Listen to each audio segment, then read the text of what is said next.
When people enter the Indian Police Service, the IPS, they are starry-eyed and they have Singham-like idealism in mind. But as days roll by and they become part of the system, their idealism waxes and wanes. And the first sign of this is when the officer begins to think in terms of what his political boss wants rather than what the law demands.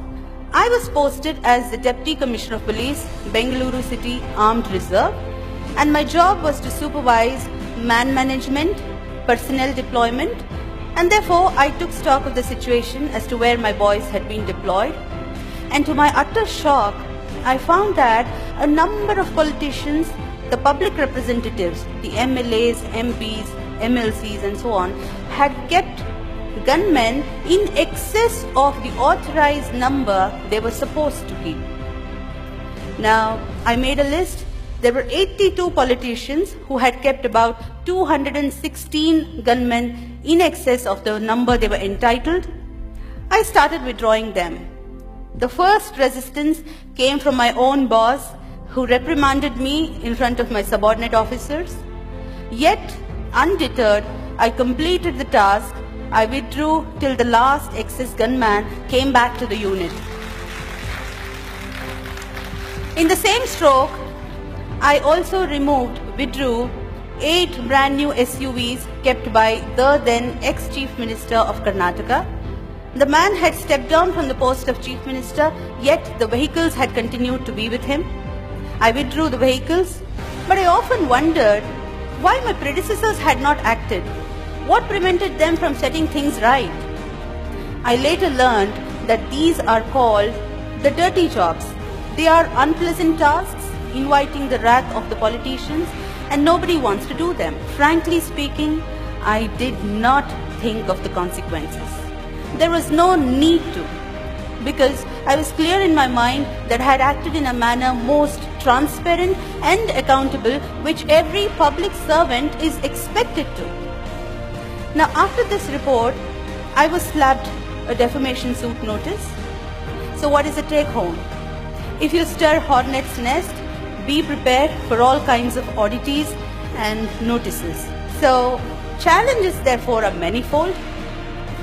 Yet, if the officer is willing to take risks, if the officer has nothing to hide, if he is clear in mind that he has acted lawfully and is fair, if he does not cling on to politicians for perks, cushy postings and so on, and last but not the least, if he has kept his bags packed ready to move out anytime if transferred, then such an officer, he or she, becomes a force to reckon with. After taking head-on the mighty and powerful on several occasions, if I am alive and kicking and able to deliver a TED Talk before you all, you can imagine the robust protection under law available to the bureaucrats for acts done in official capacity. And therefore, I find many of the fears of bureaucrats to be unfounded and baseless. Now, you might see that it's a commonplace knowledge that the MLAs, the MPs, the MLCs, these posts are created under the Constitution of India, but one must not forget that it is under the same Constitution the All India Services, the IAS, the IPS are created. And Article 311 of the Constitution gives complete protection to the bureaucrats for acts done in official capacity, and it is available to every officer in the country, including the state services. So the day the bureaucrats are able to come out of the phobia of transfers, the phobia of politicians, we will have the best bureaucracy in the world.